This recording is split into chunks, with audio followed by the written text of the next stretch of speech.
नमस्कार मित्रांनो, भक्ती मी शक्ती या यूट्यूब चॅनलमध्ये आपणा सर्वांचे सहर्ष स्वागत आहे.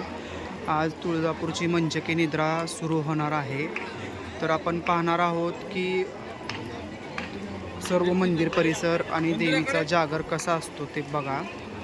व्हिडिओ आवडल्यास लाईक करा, चॅनलला माझ्या सबस्क्राईब करा, भक्ती मी शक्ती या यूट्यूब चॅनलला सपोर्ट करा.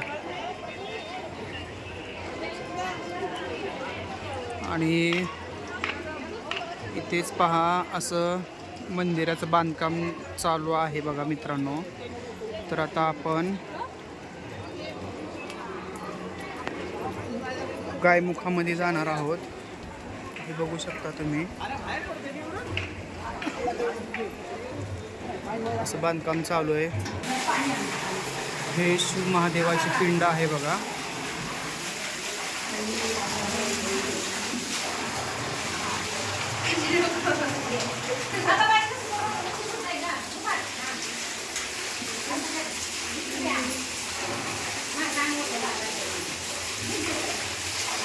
एक कल्लोळ गायमुख आहे. झरा खूपच वाहत आहे बघा मित्रांनो.